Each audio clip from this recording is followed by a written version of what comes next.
नमस्कार विद्यार्थियों।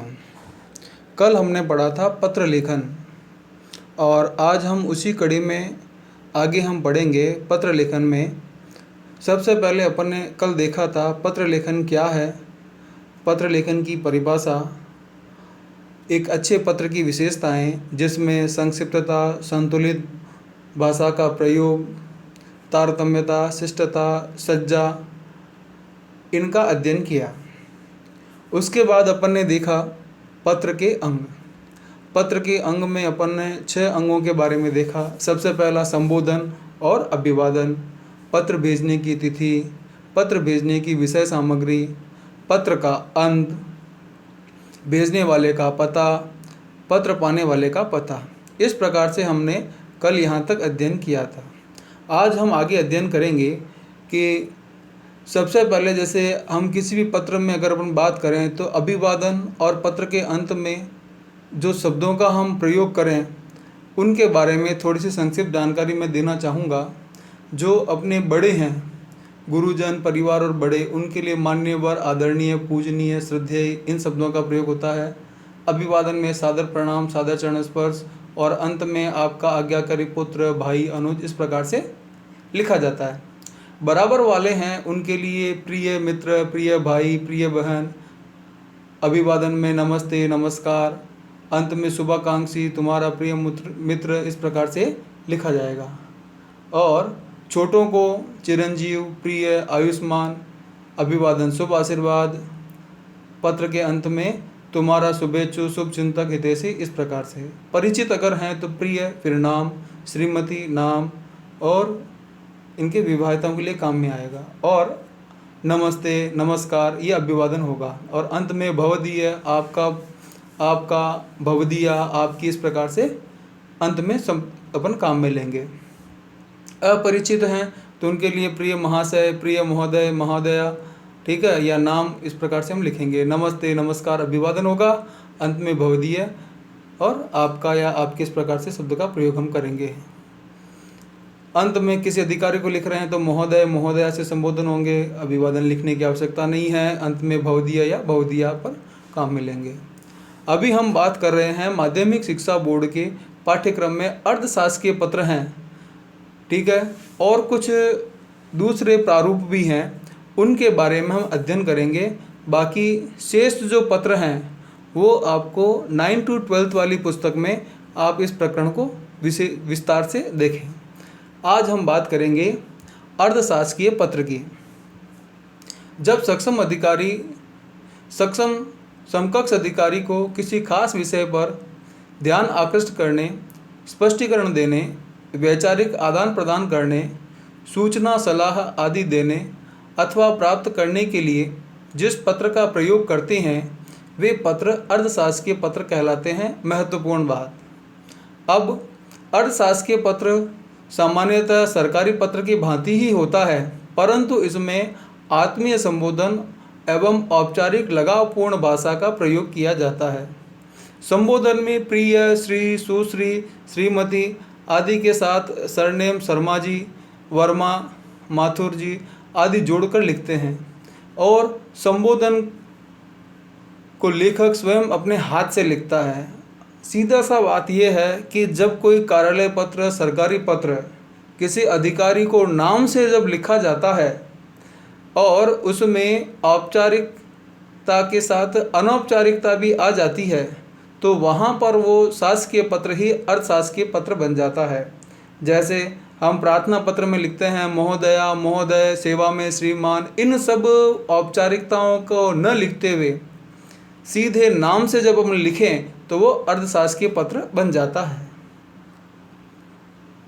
उदाहरण, एक अर्धशासकीय पत्र शासन सचिव, शिक्षा विभाग, राजस्थान सरकार द्वारा आयुक्त माध्यमिक शिक्षा राजस्थान बीकानेर को लिखकर विद्यालयों में शैक्षणिक वातावरण निर्माण हेतु ध्यान आकृष्ट किया जाए।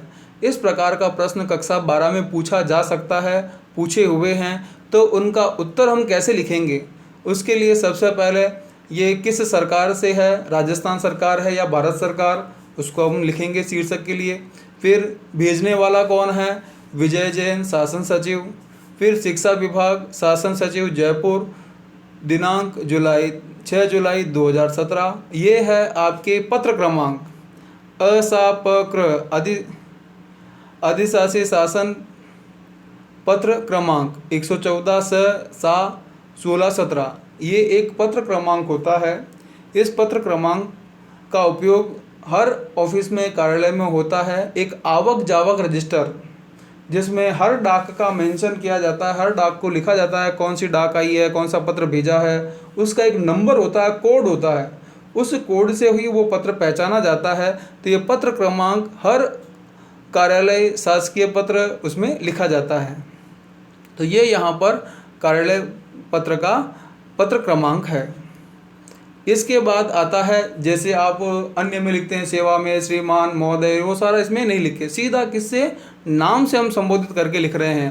प्रिय वर्मा जी, अगर यहाँ पर महोदय या इसके पदकार वो लिखा हुआ रहता तो ये आपके अर्ध सरकारी पत्र न बन के सरकारी पत्र होता। अब ये अर्ध सरकारी पत्र इसलिए है क्योंकि ये नाम से भेजा जा रहा है, तो ऐसा हमें ध्यान रखना रहेगा। प्रिय वर्मा जी राजस्थान के सरकारी माध्यमिक एवं उच्च माध्यमिक विद्यालय शिक्षा के आधारभूत केंद्र हैं। इनमें ग्रामीण क्षेत्र के अधिकतर विद्यार्थी अध्ययनरत हैं।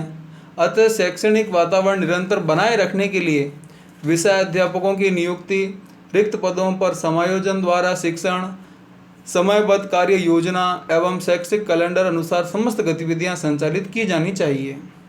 इसमें उत्तम गुणवत्तापूर्ण वातावरण निर्माण होगा। आशा है आप अपनी श्रेष्ठ भूमिका से इस पुनीत कार्य में सफल होंगे। धन्यवाद।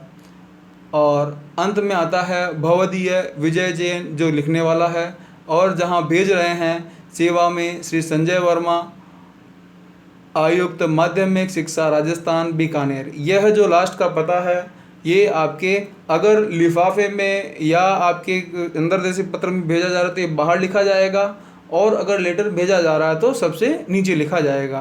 तो इस प्रकार से ये आपके अर्ध सरकारी पत्र पूरे हुए।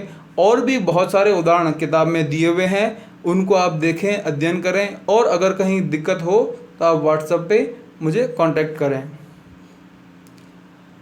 आगे आता है प्रारूप लेखन। प्रारूप लेखन कार्यालय प्रक्रिया का ही एक अंग है। सरकारी कार्यालय में निर्धारित प्रारूप में ही कार्य व्यवहार होता है।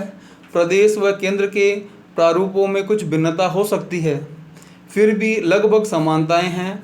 जहां राजस्थान सरकार के विभिन्न प्रारूपों का स्वरूप यहाँ पे दिया जा रहा है, क्योंकि हमारे यहाँ RBSE सिलेबस है, उसकी एक पुस्तक दी हुई है कक्षा 9 से 12, जिसमें आपके हिंदी व्याकरण रचना प्रबोध कक्षा 9 से 12 व्याकरण की पुस्तक दी हुई है। उसमें जो फॉर्मेट प्रारूप दिए हुए हैं हमें उन्हीं को फॉलो करना है, उन्हीं को पढ़ना है। तो सबसे पहले इसमें दिया हुआ है निविदा। निविदा क्या है? सरकारी एवं गैर सरकारी कार्यालयों की दैनिक आवश्यकताओं एवं किसी कार्य को संपन्न करवाने हेतु सार्वजनिक रूप से समाचार पत्रों में जो सूचना प्रकाशित की जाती है उसे निविदा सूचना कहते हैं। इसका उद्देश्य कम लागत में गुणवत्तापूर्वक कार्य करवाना होता है। अब एक उदाहरण है, जैसे कार्यालय जिला शिक्षा एवं प्रशिक्षण संस्थान, जिसे अपन डाइट के नाम से जानते हैं, उदयपुर राजस्थान। क्रमांक वही पत्र क्रमांक 117, दिनांक 3 जनवरी 2018। निविदा सूचना क्या है? निविदा सुनिएगा। उदयपुर जिला अंतर्गत 8वीं बोर्ड परीक्षा 2017 के लिए उत्तर पुस्तिका एवं अन्य सामग्री सप्लाई हेतु प्रतिष्ठित फर्मों से मोहरबंद निविदाएं आमंत्रित की जाती हैं। निविदा प्रपत्र स्थानीय कार्यालय से निर्धारित शुल्क पर कार्यालय समय में प्राप्त किया जा सकता है। निविदाएं दिनांक 16 जनवरी 2017 को अपराह्न 2 बजे तक प्राप्त किए जाएंगे और सायं 4 बजे उपस्थित निविदादाताओं के समकक्ष खोली जाएंगी। निविदा से मतलब टेंडर से हैं। आपके जो व्यक्ति हैं या संस्थान हैं वो इसमें क्या करेंगे, अपनी सूचना देंगे कि हम ये काम इतने में ये करेंगे, वो करेंगे, और उसके बाद जो सबसे कम पैसे में गुणवत्तापूर्ण कार्य करेगा उसको वो काम दे दिया जाता है। तो इस प्रकार से ये सूचना हुई। फिर आगे शर्तें क्या हैं? शर्तें: निविदा खोलने की अंतिम तिथि में परिवर्तन या रद्द करने का पूर्ण अधिकार अधुष हस्ताक्षरकर्ता को होगा। दूसरे, आपूर्ति में विलंब या गुणवत्ता में कमी पर निविदादाता के विरुद्ध कार्रवाई की जाएगी और किसी भी विवाद की स्थिति में न्यायिक क्षेत्र उदयपुर रहे होगा, क्योंकि दूसरा अगर कोई ठेकेदार है तो वो अधिकारी वहाँ दूसरी जगह नहीं जाएगा। न्यायिक क्षेत्र कहाँ रहेगा? उदयपुर में ही उसकी जो है रिट सुनी जाएगी या उसकी बात होगी। फिर अंत में आते हैं हस्ताक्षर क ख ग प्रधानाचार्य डाइट उदयपुर। तो इस प्रकार से ये आपका जो है निविदा का प्रारूप अपन ने पढ़ा। इस तरह से हम रोज़ एक दो जितने भी अपने से हो सकेंगे 2-2 पत्र, कम से कम 2-2 प्रारूप हम करेंगे। तो आप कक्षा 9 से 12 व्याकरण की पुस्तक पढ़ें, उसमें और प्रारूप दिए हुए हैं। और कंपटीशन वाले जो बच्चे हैं वो भी दूसरी बुक्स में प्रारूपों को अध्ययन करें। कहीं भी अगर दिक्कत हो तो संपर्क करें। धन्यवाद।